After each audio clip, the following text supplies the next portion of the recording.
నమస్తే సార్. మా అహింస మెడిటేషన్ ఛానల్కి మీకు స్వాగతం సార్. ముందుగా మీ పేరు, మీ ఊరు, మీరు ఎక్కడి నుంచి వచ్చారు, మీ ధ్యాన జీవితం, ధ్యాన అనుభవాల్ని అహింస మెడిటేషన్ ఛానల్ ప్రేక్షకులకు వివరించవలసిందిగా కోరుకుంటున్నాను సార్. Thank you madam. నా పేరు వచ్చేసి కృష్ణప్ప అని. మా ఊరు వచ్చేసి తుమ్కూరు డిస్టిక్. మేము బెంగళూరులో ఉంటున్నాము 20 ఏళ్ళు. ఇంకా మేము వృత్తి వచ్చేసి వ్యాపారం చేస్తూ ఉంటాము. మాకి ధ్యానము ఎవరు చెప్పి పరిచయం అయ్యిండదేం కాదు.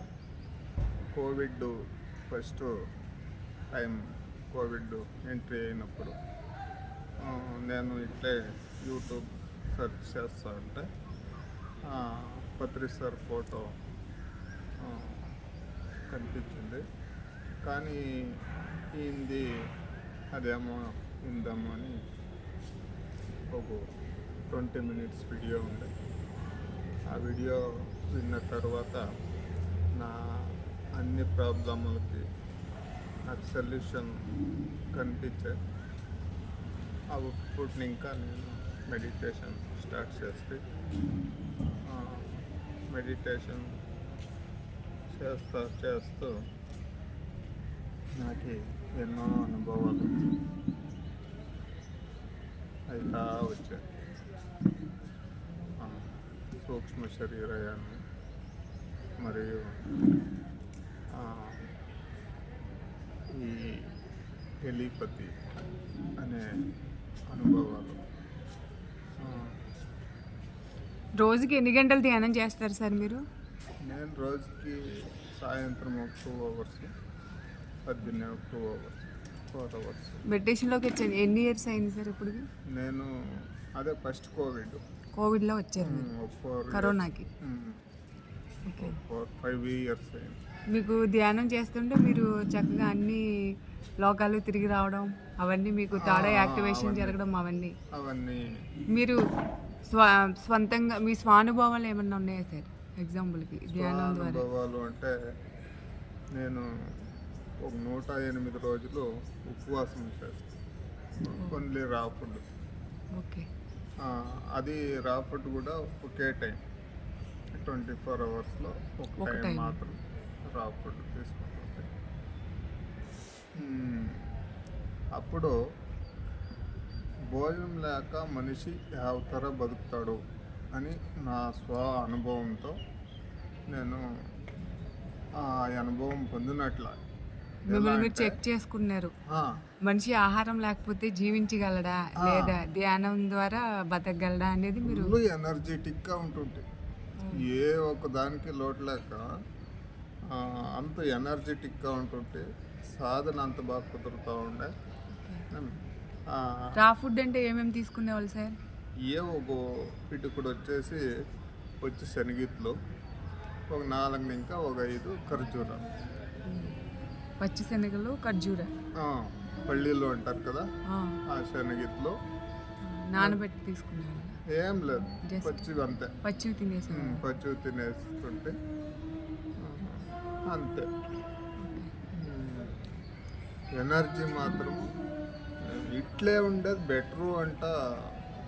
నేను మనం వండిన ఆహార పదార్థాలు, వండిన ఫుడ్ తినడం కంటే అలా రా ఫుడ్ తిన్నప్పుడే ఇంకా ఎనర్జెటిక్గా ఉండేవాళ్ళు నాకు అనిపించాయి. ఇంకా ఒకటి 108 రోజులు కొన అయ్యే టైంలో బుద్ధ పౌర్ణమి టైం వచ్చే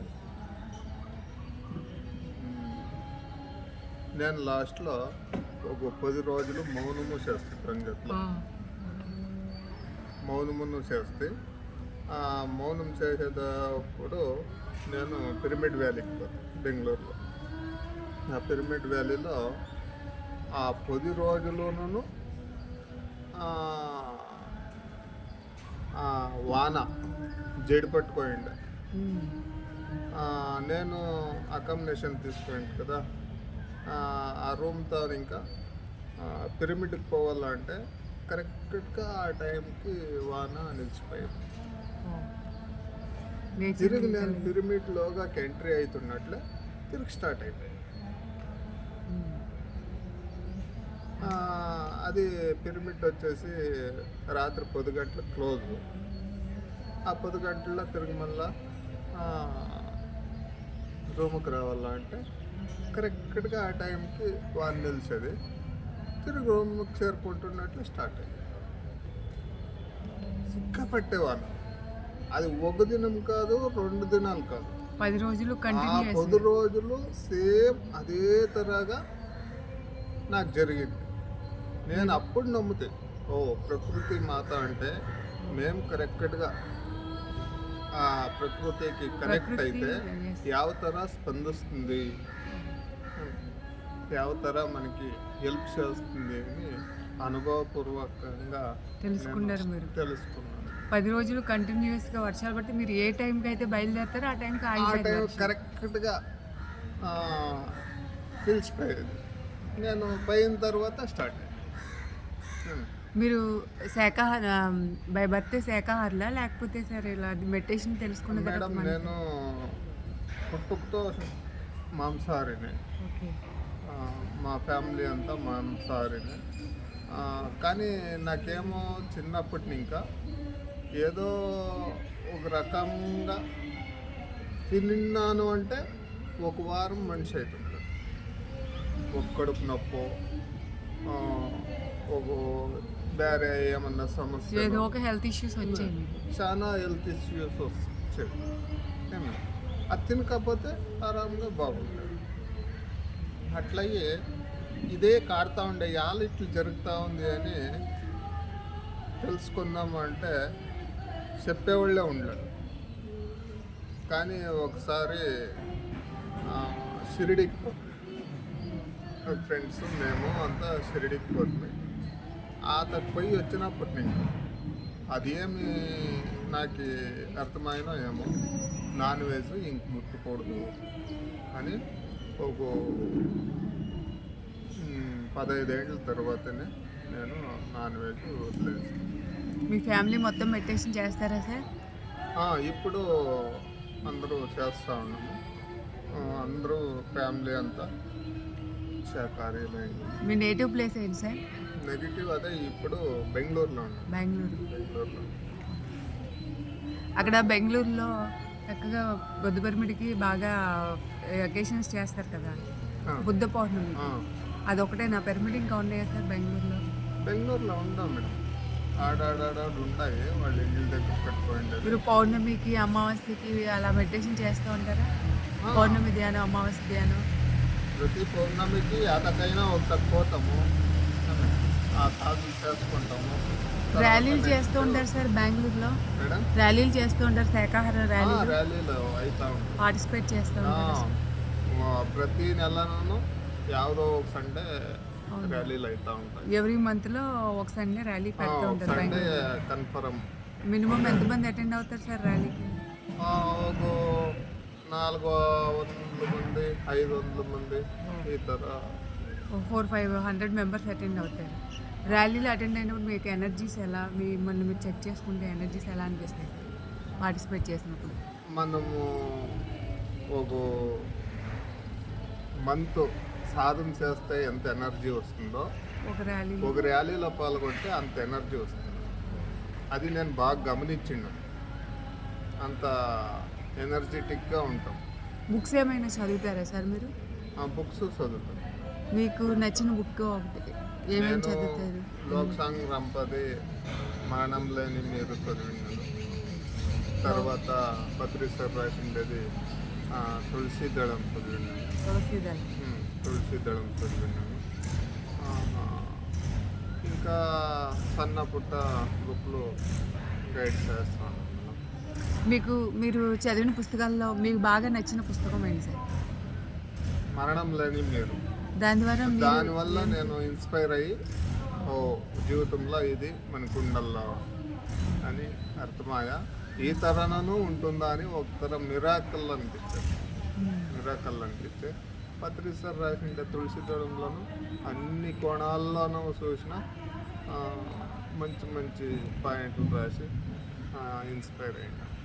అయితే ఇప్పుడు మీరు ఒక బుక్ చదివారు కదా, ఒక్కొక్క బుక్ నుంచి మీరు సొసైటీకి బ్రీఫ్గా ఒక లైన్లో మీరు ఏం మెసేజ్ ఇవ్వాలనుకుంటారు? తులసి దళం నుంచి మీరు ఏం చెప్తారు సొసైటీకి? జనం ఎలా ఉండాలని, మరణం లేని మీరు నుంచి మీరు నేర్చుకున్నది ఏంటి? మరణం లేని మీరు అంటే దాంట్లో జీవితంలో కళ్ళు మూసుకుంటే ఏమంతా సాధ్యమవుతుంది, ఏమంతా చూడొచ్చు, ఏమంతా అనుభవించవచ్చు అని దాంట్లో నేర్చుకోవచ్చు. పత్రి సార్ రాసింటే దీంట్లో లాస్ట్ ఫైనల్ అల్టిమేట్గా చూస్తే ధ్యానం ఒకటే ప్రాముఖ్యం. ప్రతి మనిషికి శాకాహారం ధ్యానం అవసరం. అట్లయి జీవితంలో ఏమన్నా సాధించేది ఉంది ఏంటంటే ధ్యానంలోకి వచ్చి వాళ్ళ అనుభవాలు పొంది సేవ చేస్తూ శాకాహార ర్యాలీల్లో పాల్గొంటూ సాధన చేసుకుంటూ పోతే దానికంటే ఉత్తమమైంది లేదండి. ఉత్తమమైన జీవనము మరొకటి లేదు అని నేను సార్ మీరు అనుభవం. బెంగళూరులో ఉంటున్నారు. ఇప్పుడు ప్రజెంట్ ఇక్కడ మీకు పల్లెటూర్ల గురించి తెలుసో లేదో నాకు తెలియదు. గ్రామాలు కానీ చిన్న చిన్న పల్లెటూర్లో ఇంకా చాలామంది అనాగరికంగా ఉన్నారండి. ఎలా అంటే మేము అమ్మవారి పేరు చెప్పేసి మేము ఒప్పుకున్న బర్త్డేస్ అని, ఫంక్షన్స్ అని, మ్యారేజ్ డేస్ అని బల్లి చేస్తూ ఉంటారు. కోడిని, మేకని, గొర్రెని, ఇవన్నీ. అదంతా కరెక్ట్ అంటారా సార్? అది అమ్మవారు రక్త మాంసాలు కోరుకుంటుందా? 100% అదంతా రాంగ్ మేడం. ఇదంతా ఇప్పటికీ ఈ రోజు ఫర్ ఎగ్జాంపుల్ ఇది సిటీ హైదరాబాద్. ఇప్పుడు ప్రజెంట్ మనం ఇక్కడ మన మౌన ధ్యాన మహాయజ్ఞంలో ఉన్నాం. ఒకరు చెప్పురే అంత పరిణిత మేడం. పాపం గొర్రెలు మేకలు అంతా బక్రీ పండగకి రెడీ అవుతా చావుపోయేదానికి ఇప్పుడు నాంపల్లి హైదరాబాద్ ఎగ్జిబిషన్ గ్రౌండ్లో, అజంతా ఎగ్జిబిషన్ గ్రౌండ్లో ఉన్నాం సార్ మనం. ఈరోజు సంగీత రెండో రోజులో ఉన్నాము మౌన ధ్యానంలో. మార్నింగ్ 5 to 8 ధ్యానం ఎలా అనిపించింది సార్ మీకు? సంగీత నాదం 3 గంటలు కూకున్నా 3 నిమిషాలు కూకున్నట్లు ఉంటాయి మేడం. ఏమైనా అనుభవాలు ఏమైనా వచ్చినాయి సార్ ఈరోజు? అనుభవాలు అంటే ఈరోజు ఏమి నాకు అట్లా అనుభవాలు ఏమి లేదు మేడం. కానీ కూర్చోగలిగాను. 3 గంటలు కూకున్నా కూడా నాకు 3 నిమిషాలు కూకున్నట్లు డీప్గా వెళ్ళిపోయింది. అనుభవాల కంటే మీరి సమాధి స్థితికి పోయినట్టు మంచి ఎనర్జీస్ ఉన్నాయండి ఇక్కడ. అరేంజ్మెంట్స్ కానీ ఫెసిలిటీస్ గురించి కానీ మీ అభిప్రాయం ఏంటి సార్? ఈ నాంపల్లి ఎగ్జిబిషన్ గ్రౌండ్ గురించి చాలా అనుకూలంగా చాలా బాగా చేసిండు. భాగ్యాన్న ట్రస్ట్ మెంబర్స్ అంతా చేరి ఒగ్గట్టుగా మంచి భోజనాలు పెట్టిస్తూ ఉండరు. అకామిడేషన్ కావచ్చు, ఏ ఒక్క దాంట్లోనూ లోటు లేకుండా బాగా ఇచ్చేది. Okay sir. ప్రస్తుతం నేటి సమాజంలో మెడిటేషన్ గురించి కొత్తగా ధ్యానం నేర్చుకునే వాళ్ళకి మీరు మీ సైడ్ నుంచి మీరు ఏం సలహా ఇవ్వాలనుకుంటున్నారు? సజెషన్ మీరు ఇచ్చే నాకు దొరికిన ప్రతి మెంబర్స్కి నేను ఫస్ట్ ధ్యానం చేస్తారా ఇడుస్తారా సెకండరీ. ఫస్ట్ శాకాహారీలు కండి అని నేను సజెషన్ ఇస్తాను. తర్వాత వాళ్ళకి ఏమే సమస్యలకి పరిష్కారం కావాలన్నా ధ్యానం చేయండి. ధ్యానం సకల రోగ నివారణి అని చెప్తా ఉన్నారు. అది మేము అనుభవపూర్వకంగా మేము తెలుసుకున్నాము. మీకు కావాలా అంటే మీరు ధ్యానం చేయండి. Okay sir. మీ అమూల్యమైన సమయాన్ని మా అహింస మెడిటేషన్ ఛానల్ వాళ్ళకి కేటాయించి ఎన్నో మంచి విషయాల్ని, ధ్యానానికి సంబంధించి జ్ఞానానికి సంబంధించిన విషయాల్ని సమాజానికి, అలాగే మా అహింస మెడిటేషన్ ఛానల్ వాళ్ళకి, ప్రేక్షకులకి చక్కగా వివరించినందుకు మీకు ధన్యవాదాలు సార్. Thank you sir. అలాగే దయచేసి అందరూ మా ఏఎంసీ అహింస meditation channel Bantumilli sir like చేయండి, షేర్ చేయండి, సబ్స్క్రైబ్ చేయండి. Okay sir. Thank you.